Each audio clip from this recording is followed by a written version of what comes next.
I caught my boyfriend cheating with his ex after she posted their date on Instagram. He crashed my brother's wedding, tried to kiss me, and had to be escorted out. I, 25F, never thought I would be writing something like this. 4 days ago, everything in my life seemed normal. Now I find myself sitting alone in my apartment trying to make sense of what happened. I met Ryan, 28M, about 5 months ago at a friend's housewarming party. We hit it off right away. He was thoughtful, funny, and seemed genuinely interested in my life. After our third date, we made things official. The past 5 months have been wonderful. At least that's what I thought. When we first started dating, Ryan told me about his ex-girlfriend, Vanessa. They had dated for almost 3 years, breaking up about a year before we met. Their relationship ended when he found out she had cheated on him with a coworker. Ryan explained that they still shared the same friend group, so they maintained a cordial relationship, but he assured me they never hung out alone. He said it was a boundary he set for himself after the breakup. This made sense to me. I'm still friends with one of my exes too, but we only see each other in group settings. I respected Ryan's boundary and appreciated his honesty. I believed him when he said he was over Vanessa. The way he described how her cheating affected him made me confident he would never put anyone else through that pain. I met Ryan's friends, including Vanessa, about 2 months into our relationship. Everyone was welcoming, and Vanessa seemed nice enough. She was polite but kept her distance. I didn't sense any tension or lingering feelings between them, which put me at ease. Last week, Ryan and I made plans to meet up on Wednesday night after work. We had both been busy with our jobs, and I was looking forward to spending time together. We planned to order takeout and watch a movie at my place around 8 p.m. We confirmed these plans several times throughout the week. Wednesday came, and I finished work at my usual time of 5:30 p.m. I texted Ryan to let him know I was heading home and asked if he wanted me to pick up anything on the way. No response. I figured he was busy at work, so I didn't think much of it. By 7 p.m., I still hadn't heard from him. I called his phone, but it went straight to voicemail. I sent another text asking if we were still on for tonight. Again, no response. This wasn't like Ryan at all. He usually replied to my messages within minutes. By 8:30 p.m., Ryan was officially late, and I was getting worried. I tried calling him again with the same result, straight to voicemail. His phone must have been off or dead. I started to wonder if something had happened to him. Was he in an accident? Did he have a family emergency? At 9:15 p.m., I decided to grab dinner by myself. I hadn't eaten yet because I was waiting for Ryan. I walked to my favorite pho restaurant a few blocks away. In my rush to leave, I accidentally left my phone at home. When I returned an hour later, there were still no messages from Ryan. I asked my roommate, Alicia, if Ryan had stopped by while I was out. She said no, she hadn't seen or heard from him all day. A knot formed in my stomach. Ryan had never stood me up before. It wasn't like him to disappear without explanation. I was genuinely worried something bad had happened, but there was also a small voice in my head suggesting something else might be going on. Without really knowing why, I opened Instagram and started scrolling through my feed. That's when I saw it, a post from Vanessa from earlier that day. I follow her, and she follows me, so her posts usually appear in my feed. The photo showed a fancy-looking dessert at Taverna, Ryan's favorite restaurant. The caption read, "Dinner and movie night with at Ryan's, just like old times." In the background of the photo, slightly blurred but unmistakable, was Ryan. He was sitting across the table from her, elbows on the table, smiling. The timestamp showed the photo was posted at 5:45 p.m., more than 2 hours before Ryan was supposed to meet me at my place. My hands started shaking. The Ryan in that photo didn't look like someone with a dead phone who had forgotten about plans with his girlfriend. He looked relaxed and happy, having dinner with his ex-girlfriend, the same ex he claimed he never spent time alone with. Even more telling was a comment from one of our mutual friends, Marcus, who had simply written, under the photo. Vanessa hadn't responded to the comment. I put my phone down and tried to process what I was seeing. Ryan had blown me off to spend time with Vanessa. He deliberately turned his phone off so I couldn't reach him. He broke his own boundary about not seeing her alone. And he lied to me by omission. I considered the possibility that he had truly forgotten our plans from a week ago, but that didn't explain why his phone was off or why he hadn't contacted me at all. I went to bed feeling physically ill, a mixture of worry and betrayal swirling in my stomach. The next morning, I woke up to 5 text messages from Ryan, all sent around 6 a.m. "Hey babe, I am so sorry about last night. I completely forgot we had plans. I was watching Better Call Saul with Vanessa and fell asleep on her couch. My phone died and I didn't realize until I woke up this morning. I feel like such an idiot. Can you forgive me? Let me make it up to you. Sushi tonight? Just you and I. I love you." His explanation rang hollow. First, he never hangs out alone with Vanessa. That was his rule, not mine. Second, Ryan doesn't fall asleep early, especially on his day off. Third, if his phone died while he was at Vanessa's place, why couldn't he charge it there? I texted back with a simple question. Did anything happen between you and Vanessa last night? His response came quickly. No, of course not. I would never do that to you. Despite his denial, I couldn't shake the feeling that something was wrong. His actions contradicted everything he had told me about his relationship with Vanessa. I needed to talk to him face to face to understand what was really going on. I told him I wanted to meet after I finished work. He agreed and suggested a coffee shop near my office. I spent the entire workday distracted, replaying everything in my head and trying to prepare myself for whatever truth was waiting for me. When I arrived at the coffee shop, Ryan was already there. He looked terrible, dark circles under his eyes, hair uncombed. He tried to smile when he saw me, but it didn't reach his eyes. I sat down across from him and asked him to tell me exactly what happened the night before. He repeated the story from his texts. He and Vanessa were watching Better Call Saul. He fell asleep, his phone died. I showed him the Instagram post and asked why he was having dinner with her when he told me they never spent time alone together. He stuttered, claimed it was a coincidence. They ran into each other at the restaurant. I pointed out the caption mentioned a planned movie night. He backtracked, said it was a last-minute thing, they're just friends. When I asked about the comment from Marcus, Ryan's face fell. He knew he'd been caught. For the next hour, I pulled the truth out of him bit by bit. Yes, he had deliberately made plans with Vanessa knowing he was supposed to meet me later. Yes, he had turned his phone off on purpose so I couldn't reach him. And yes, something did happen between them. Ryan confessed that he and Vanessa had slept together. He swore it wasn't planned, that he genuinely forgot about our plans, that it was a mistake. He started crying right there in the coffee shop, saying he loved me and begging me to forgive him. I stood up without a word, gathered my things, and walked out. Ryan followed me to the door, still pleading, but I didn't look back. As soon as I got home, I blocked his number and removed him from all my social media accounts. The last few days have been a blur.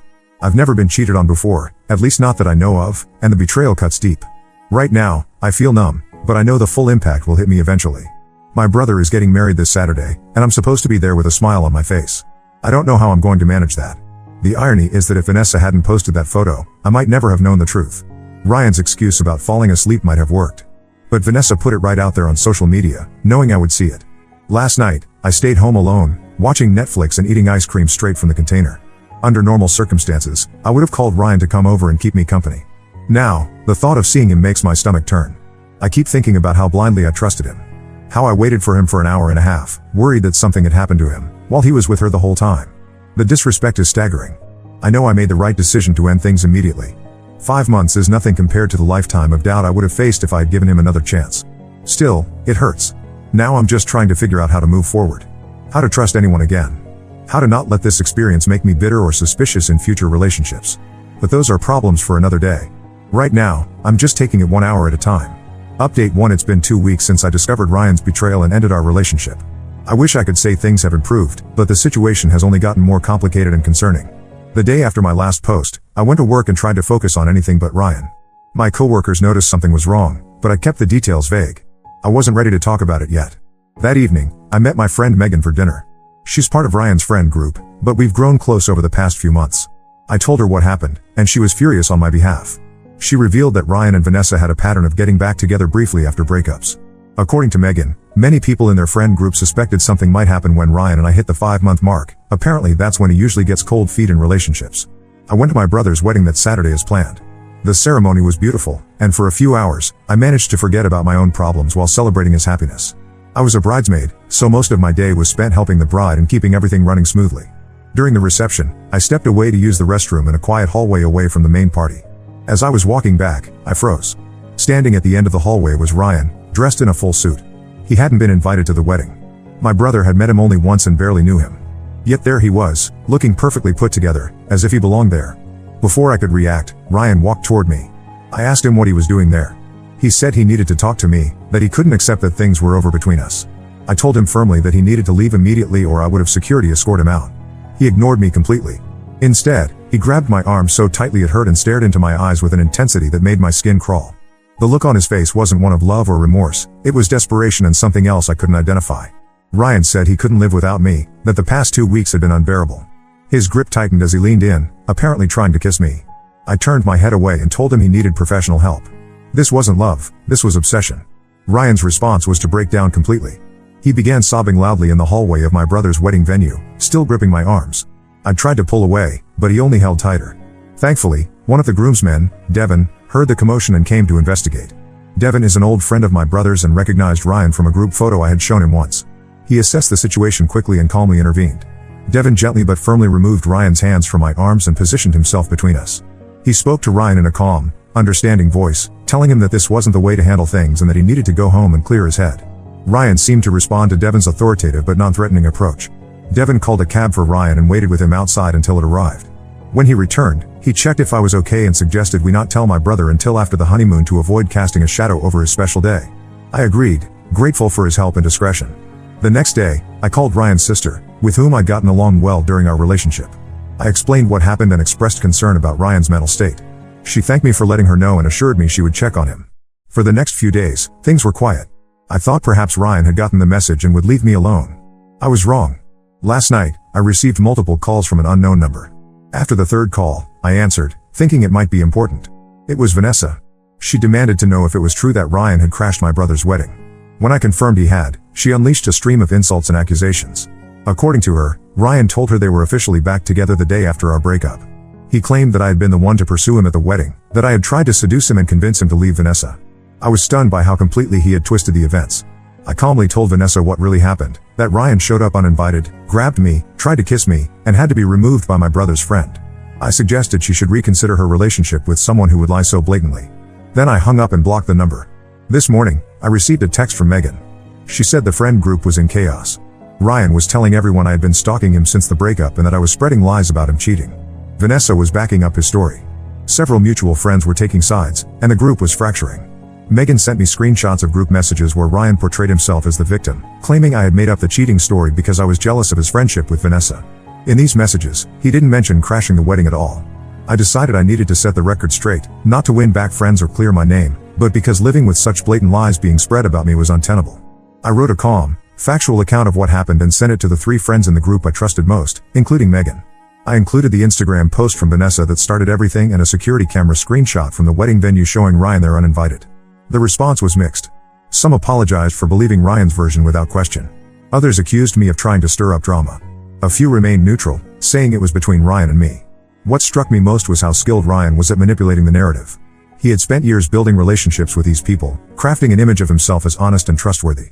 In contrast, I was relatively new to the group. It was an uphill battle to counter his lies.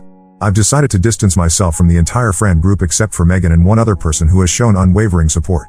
The drama and constant reminders of Ryan are not worth it. I've also started looking for a new apartment in a different neighborhood, just to be safe. Ryan knowing where I live no longer feels comfortable after the wedding incident. The most troubling development came this afternoon.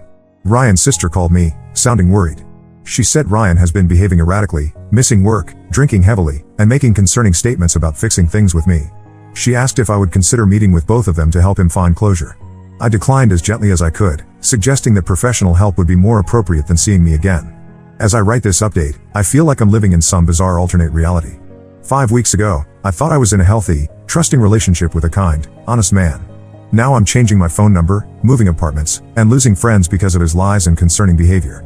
Part of me wonders if there were warning signs I missed. Did I overlook red flags because I wanted the relationship to work? Was I naive to trust so completely? These questions keep me up at night. For now, I'm focusing on getting through each day. My brother returns from his honeymoon tomorrow, and I'll have to tell him what happened at his wedding. My parents have noticed something is wrong, and I can't keep avoiding their questions. Despite everything, I'm trying to maintain perspective. This relationship was only 5 months of my life. I refuse to let Ryan's actions define me or my future. But the path forward feels uncertain and daunting.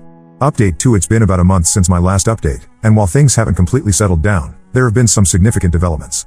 After telling my brother what happened at his wedding, he was understandably upset but mainly concerned for my safety. He and his new wife insisted I stay with them for a few days while I sorted out my housing situation. During that time, they helped me find a new apartment in a secured building across town. My brother even took a day off work to help me move my essentials, and we didn't tell anyone the address except for immediate family. The day after I moved, Ryan showed up at my old apartment. My former roommate Alicia texted to let me know.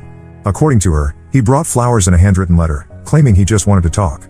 When Alicia told him I had moved out, he didn't believe her at first and asked to check my room. She refused and threatened to call the police if he didn't leave immediately. He eventually left, but not before sliding the letter under the door when Alicia wasn't looking. Alicia sent me a photo of the letter, which was 6 pages long and filled with a mixture of apologies, declarations of love, accusations that I overreacted, and, most disturbingly, detailed descriptions of our intimate moments together. The letter bounced between taking full responsibility and subtly blaming me for not giving him a chance to explain. It ended with a promise that he would never give up on us. After reading the letter, I decided to file for a restraining order. The process was more complicated than I expected, but Ryan's behavior clearly showed a pattern of escalation. The wedding incident, showing up at my old apartment uninvited, and the concerning nature of the letter were enough for a temporary order to be granted. 2 weeks ago, there was a hearing to decide whether to make the restraining order permanent. Ryan appeared with a lawyer and contested it, claiming I was exaggerating the situation out of spite. Thankfully, I had documentation of everything, screenshots of messages, the Instagram post that started it all, security footage from the wedding venue, statements from witnesses including Devin and Alicia, and the letter itself. The judge granted a 1-year restraining order, requiring Ryan to stay at least 100 yards away from me, my home, and my workplace, and prohibiting any form of contact. As for the friend group situation, things eventually calmed down as more information came to light. Marcus, the friend who had commented on Vanessa's Instagram post, finally revealed what he knew. Apparently, he had seen Ryan and Vanessa together multiple times over the past few months, always in situations Ryan had lied to me about. Marcus had suspected something was going on but didn't feel it was his place to interfere. When he saw Vanessa's post about their dinner date, knowing Ryan was supposed to be with me that night, he commented out of genuine surprise that she would be so blatant about it. This revelation caused several friends to reevaluate their positions, and many apologized for doubting my account. Some still maintain relationships with Ryan and Vanessa, which I understand, they've known them longer than they've known me. But the character assassination campaign against me has largely died down. The most unexpected development came last week when I received a message from Vanessa. She asked if we could meet in person to talk. After consulting with Megan, who thought it might provide some closure, I agreed to meet in a public place. Vanessa looked terrible when she arrived, tired, thinner than I remembered, with dark circles under her eyes. She got straight to the point, she was no longer with Ryan. According to her, their rekindled relationship had quickly turned toxic. Ryan became extremely jealous and controlling, checking her phone constantly and accusing her of cheating every time she went out without him. She apologized for her role in the cheating and for believing Ryan's lies about what happened at the wedding. When I asked why she posted that Instagram photo knowing I would see it, she admitted it was deliberate. Ryan had told her our relationship was already over but that I was in denial and still pursuing him. The photo was her way of staking her claim and showing me they were back together. Vanessa also revealed something I hadn't known. Ryan had cheated on her multiple times during their 3-year relationship. The final breakup I knew about wasn't because she cheated on him, as he claimed, it was the opposite. She caught him with another woman and ended things, but he twisted the story when telling others, including me. This information left me reeling. The foundation of trust I thought we had, his supposed trauma from being cheated on and resulting commitment to faithfulness, was completely fabricated. He had used this lie not only to gain my trust but to isolate Vanessa from their mutual friends when they were together. Vanessa and I parted on civil terms. We're not friends and probably never will be, but there's a certain solidarity in having survived the same manipulative relationship. She's moving to another city for a job opportunity, partly to get a fresh start away from Ryan. As for me, I'm slowly rebuilding my life in my new apartment. I've reconnected with friends I neglected during my relationship with Ryan and started a photography class I've been interested in for years. My job has been a welcome distraction, and my boss has been understanding about the situation, especially regarding the security measures we had to implement to comply with the restraining order. Devin, the groomsman who helped me at the wedding, has checked in a few times to see how I'm doing. We get along well, and there might be potential for something more in the future, but for now, I'm focusing on myself. Trust doesn't come easily to me anymore. I still have moments where I question how I could have been so wrong about someone. Ryan presented himself as honest, loyal, and traumatized by past infidelity, when in reality he was a skilled manipulator with a pattern of deception. It's a harsh lesson in how appearances can be deceiving. For now, I'm taking each day as it comes, grateful for the true friends who stood by me and the family who provided support when I needed it most. The restraining order has given me peace of mind, and the distance from the drama has been healing. Update 3: It's been 3 months since my last update, and I'm happy to report that life has finally returned to something resembling normal. The restraining order has been effective. Ryan hasn't attempted to contact me directly since it was issued. According to mutual friends, he moved to a different part of the city and has been keeping a low profile. The friendships that survived this ordeal have grown stronger.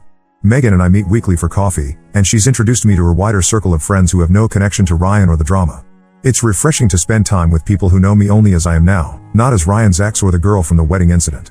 My relationship with Marcus has also improved. After he came forward with what he knew about Ryan and Vanessa's history of meeting behind my back, we had several long conversations. He apologized repeatedly for not telling me sooner, explaining that Ryan had convinced everyone that any tension in our relationship was due to my trust issues and jealousy. Marcus assumed I knew about Ryan and Vanessa's lunches and movie nights but was pretending not to care. Learning that Ryan had directly lied to me about spending time alone with Vanessa was what finally compelled Marcus to speak up. Last month, I received a letter from Ryan's lawyer. It contained a formal written apology from Ryan and a request to lift the restraining order. The letter claimed he had been in therapy, recognized his inappropriate behavior, and wanted to make amends. I discussed it with my brother, who advised against any response. The restraining order stays in place. Vanessa messaged me once more before moving away. She forwarded messages from Ryan asking about my new address and attempting to get information about my current life. She wanted me to know she hadn't shared anything with him and had blocked him after these attempts. I appreciated the warning and her decision to cut contact with him completely. I've been seeing a counselor to process everything that happened. The most valuable insight I've gained is recognizing the pattern of manipulation Ryan used throughout our relationship. He created a false narrative about his past, positioned himself as a victim, and used it to lower my guard and gain my trust. When caught in his deception, he immediately tried to control the narrative by spreading lies about me to our social circle. When that failed, he escalated to intimidation tactics at the wedding and stalking behavior afterward. Understanding this pattern has been crucial in helping me move forward. I now recognize certain behaviors as red flags that I might have overlooked before. My counselor calls this recalibrating my normal meter, learning to trust my instincts again when something feels off in a relationship. Work has been a positive distraction. I received a promotion last month that came with more responsibilities but also more creative freedom. Throwing myself into projects has given me purpose during this transitional period. As for Devin, we started dating about a month ago. We're taking things very slowly. He knows everything that happened with Ryan and understands my caution around new relationships. What I appreciate most about Devin is his respect for boundaries and his patience. There's no pressure to define what we are or where this is going. We're simply enjoying each other's company and building trust gradually. My new apartment feels like home now. I've installed additional security measures, a camera doorbell and window sensors, which my brother insisted on paying for as a housewarming gift. These precautions might seem excessive to some, but they help me sleep better at night. Last week, I had dinner with my parents and finally told them the full story of what happened with Ryan. I had given them an abbreviated version before, sparing them the more concerning details of his behavior after the breakup. They were upset I hadn't confided in them sooner but understood my reasons for handling it independently. My father, typically stoic, became emotional when I described the wedding incident, blaming himself for not being there to protect me. I reassured him that Devin's intervention was exactly what I needed in that moment: calm, effective support without escalation. The rumors about Vanessa being pregnant turned out to be false. According to Megan, Vanessa herself started that rumor when she suspected Ryan was pursuing another woman in their friend group. It was her desperate attempt to keep him committed to her, which obviously backfired. Learning this reinforced how toxic their relationship was and how manipulation seemed to be the common language they both spoke. Looking ahead, I'm cautiously optimistic about the future. The restraining order gives me legal protection for another 9 months, by which point I hope Ryan will have moved on completely. My support network is stronger than ever, and I've learned valuable lessons about trust, boundaries, and the importance of honest communication in relationships. There are still days when memories of those 5 months with Ryan surface unexpectedly. A song on the radio, a restaurant we visited together, certain phrases he used to say. But these triggers are becoming less frequent and less powerful. They're just echoes now, not the overwhelming presence they once were. If there's anything positive to take from this experience, it's a deeper appreciation for authenticity in relationships. I value straightforward communication more than ever and have no patience for games or manipulation. My time is too valuable to waste on people who aren't genuine. For anyone going through something similar, I can only say, trust your instincts, document everything, and don't hesitate to use legal protections if necessary. A restraining order might seem extreme, but it provided the space I needed to rebuild my life without fear of further harassment. I won't be posting any more updates about this situation. It's time to close this chapter and focus on writing new ones. Thank you to everyone who offered support and advice throughout this difficult period. Your words helped more than you know. Now let's move to the next story. Story 2: My MILF faked cheating photos to break up my marriage. Years later, my ex-husband discovered the truth in a locked box and now wants to reconcile. My name is Emily, and I'm 29 years old. I recently divorced my husband, Jake, 31, over false accusations of cheating. I always suspected his mother, Karen, 55, was involved, but I had no proof until now. Jake and I grew up in Millbrook, a small town known for its struggling economy and high unemployment rates. We lived in the same neighborhood, properly nicknamed the Pits by locals. It wasn't the best area, lots of low-income families struggling to make ends meet. My parents moved us there when I was 12 after they both lost their jobs in the city. Dad was a factory worker, and Mom was a receptionist at a law firm. They tried to shield us from the reality of our situation, but even as a kid, I could sense their stress and worry. Jake had lived in the Pits his whole life with his grandparents, Bill and Martha. His mom, Karen, was hardly ever around due to her issues with substance abuse. I remember the first time I saw Karen. She stumbled into Bill and Martha's yard during a neighborhood barbecue, slurring her words and barely able to stand. Jake, who was 14 at the time, calmly led her inside, his face a mask of practiced indifference. It broke my heart to see how used to this he was. Despite the tough circumstances, Jake was incredibly smart and hardworking. He was a few years ahead of me in school and often helped me and my younger sister, Lily, with our homework. In return, I'd help him with chores around his grandparents' house. Bill had a bad back from years of construction work, and Martha suffered from arthritis, so Jake took on a lot of responsibility at a young age. I remember one particular day when Jake was teaching me algebra. We were sitting on his front porch, the summer heat making the pages of our textbooks stick together. Frustrated with a particularly difficult problem, I threw my pencil down and declared I was too stupid for math. Jake looked at me seriously and said, "Emily, you're not stupid. You just haven't figured it out yet. And that's okay because I'll help you until you do." That moment stuck with me. It was the first time someone outside my family had shown such faith in me. As we grew older, our friendship deepened. We'd spend hours talking about our dreams and fears. Jake wanted to start his own business someday, to prove to everyone in the pits that it was possible to make it out. I dreamed of becoming a teacher, inspired by the patience Jake had shown me. When Jake graduated high school, he got a scholarship to a good college in the city. His grandparents scraped together what they could to help with expenses, selling their old car and taking on extra shifts at their jobs. Karen, unsurprisingly, didn't contribute at all.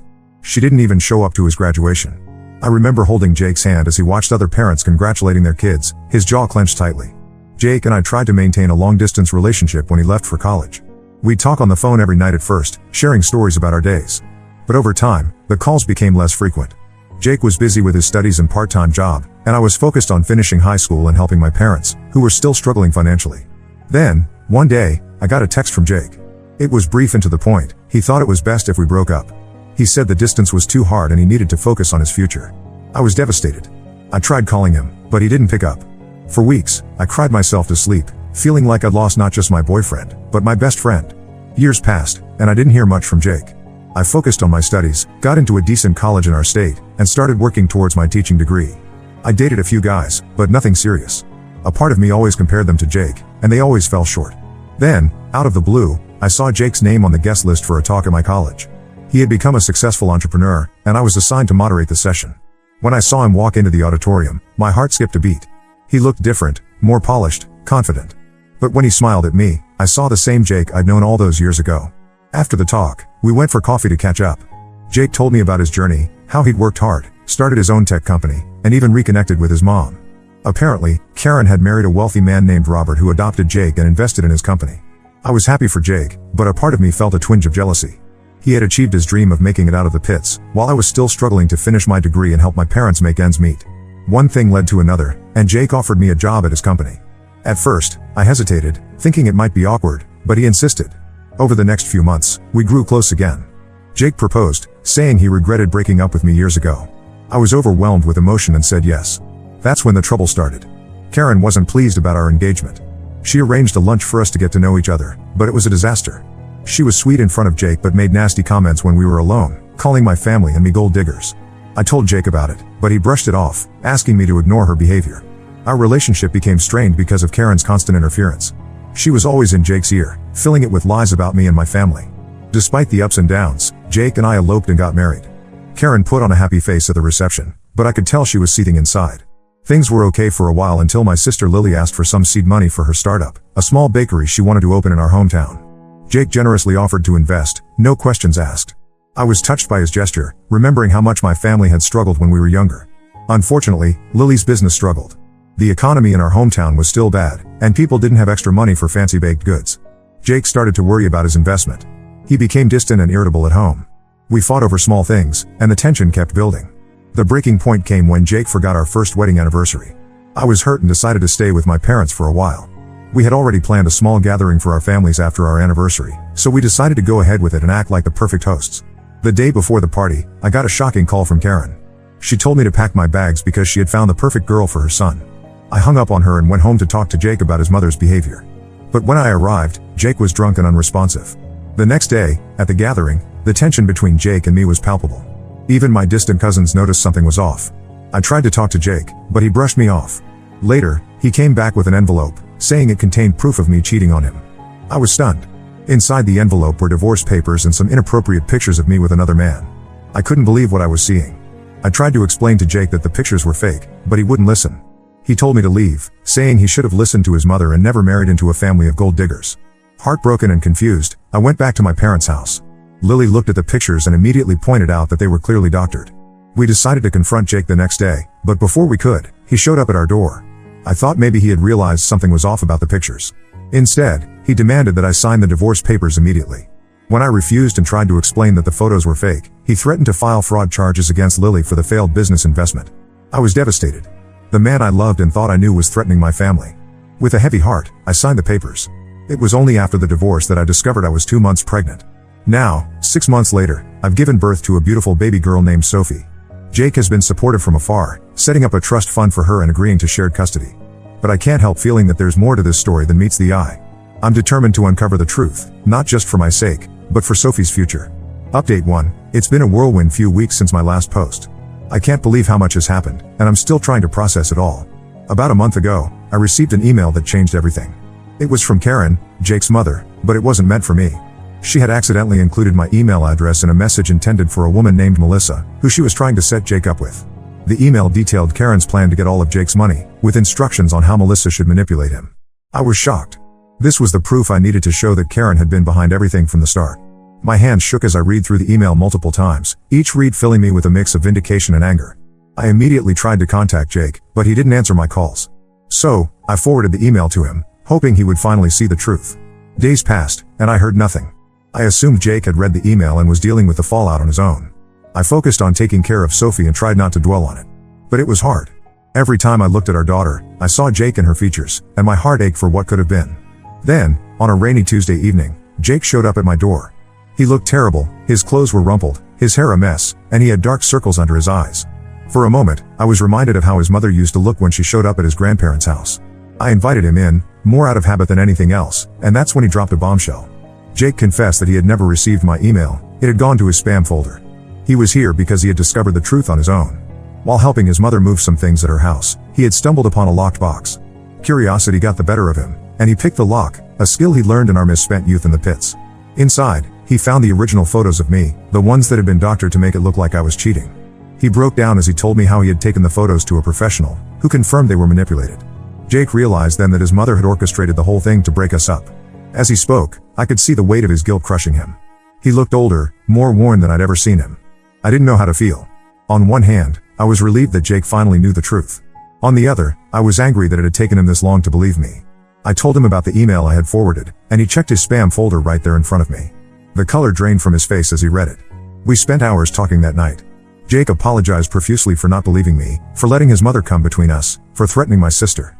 He told me he had broken off his engagement to Melissa, he had never really wanted to marry her anyway. It had all been his mother's idea. As Jake spoke, memories flooded back. I remember the day he'd taught me algebra on his porch, the nights we'd spent dreaming of a better future, the moment he'd proposed. But I also remember the pain of our breakup, the humiliation of being accused of cheating, the fear when he threatened my family. I listened to everything Jake had to say, but I made it clear that his apology didn't magically fix everything. The trust between us was broken, and it would take more than words to repair it. Jake nodded, understanding in his eyes. He told me he was willing to do whatever it took to make things right. Before he left, Jake asked if there was any chance for us to reconcile. I told him I needed time to think. The wounds were still fresh, and I had Sophie to consider now. Jake respected my decision and left, but not before asking if he could see Sophie. I agreed, and watching him hold our daughter for the first time in months brought tears to my eyes. After Jake left, I called Lily to fill her in on everything that had happened.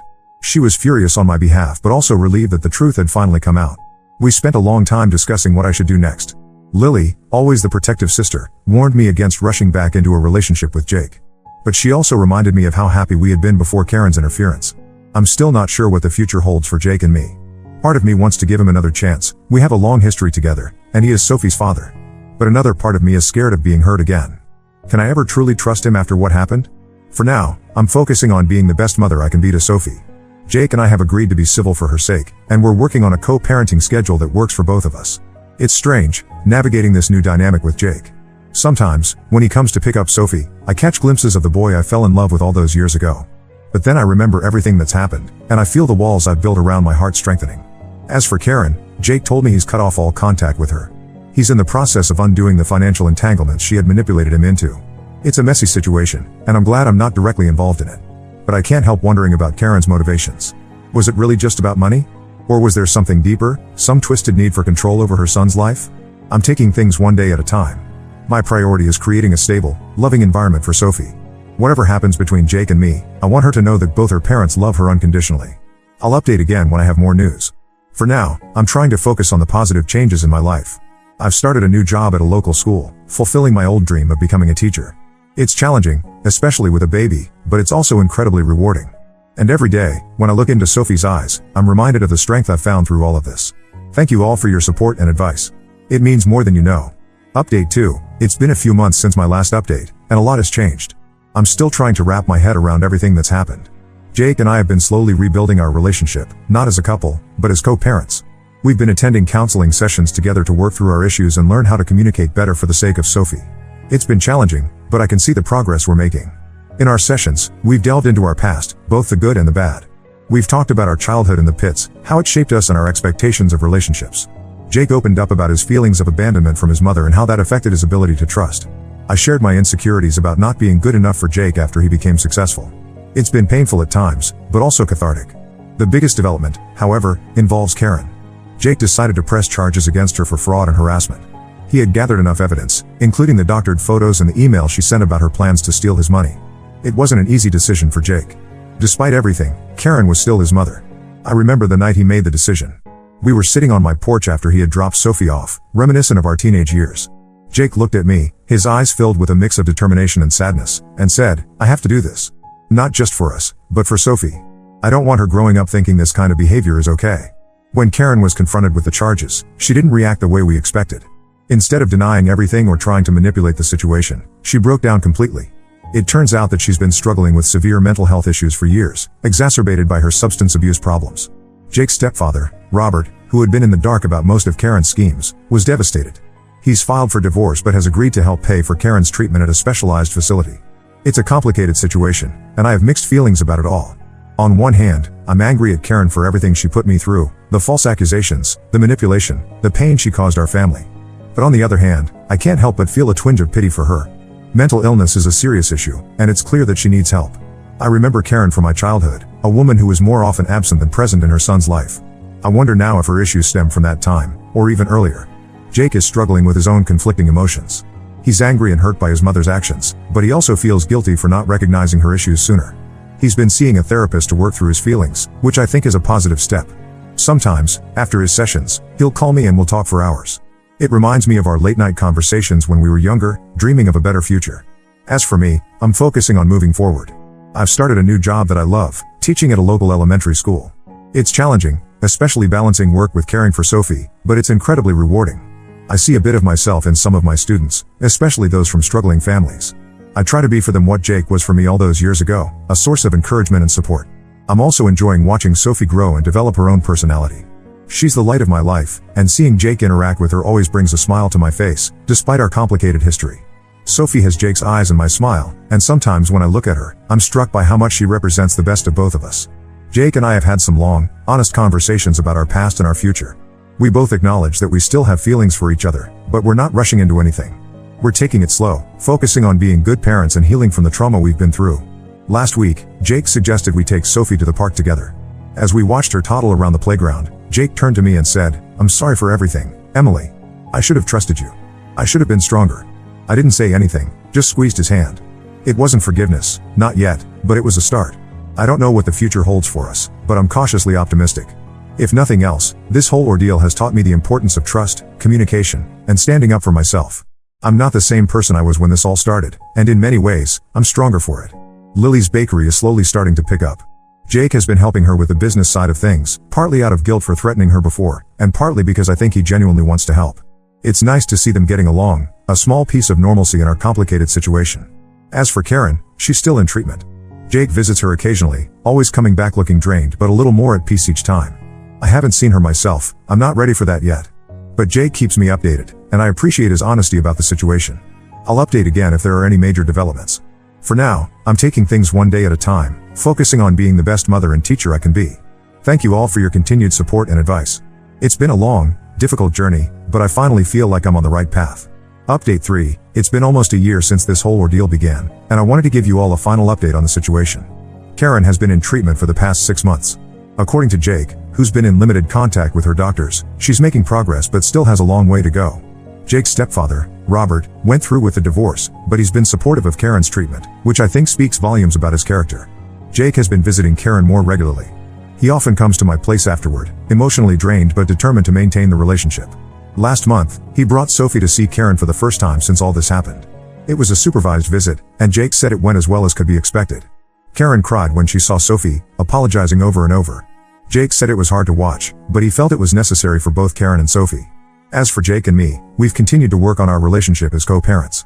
The counseling sessions have been incredibly helpful, and we've learned a lot about healthy communication and setting boundaries. We're in a much better place now than we were a year ago. However, we've decided not to pursue a romantic relationship, at least for now. While we both still care for each other deeply, we've realized that too much has happened for us to simply go back to what we had before. We're focusing on being the best parents we can be to Sophie, who's growing up so fast and bringing us joy every day. Jake has thrown himself into his work, but in a healthier way than before. He's implemented better work-life balance practices in his company and has been spending more quality time with Sophie. It's been wonderful to see him grow as a father. He often comes over for dinner, and we spend time together as a family. It's not the life I imagined, but it's becoming a new normal that I'm growing to appreciate. As for me, I've been promoted to lead teacher at my school. I'm loving the new challenges it brings, especially working with at-risk students. I've even started a mentoring program, inspired by my own experiences growing up in the pits. It's been incredibly rewarding to see these kids start to believe in themselves and their futures. I've also started dating again, taking it slow and being very cautious about who I introduce to Sophie's life. It's been refreshing to meet new people and remember that there's a whole world out there beyond the drama I've been through. Jake has been supportive, which I appreciate. We've agreed to be open with each other about our dating lives, especially when it might affect Sophie. Lily's Bakery is finally turning a profit. Jake's business advice and a small loan from his company really turned things around. She's even talking about opening a second location. It's been amazing to see her dream come to life, and I'm incredibly proud of her perseverance. Sophie is thriving. She's a happy, curious toddler who loves both her parents. Jake and I make sure to never speak negatively about each other or about Karen in front of her. We want her to form her own opinions as she grows older. She started preschool recently, and it's been a joy to watch her make friends and learn new things. Looking back, I can hardly believe everything that's happened.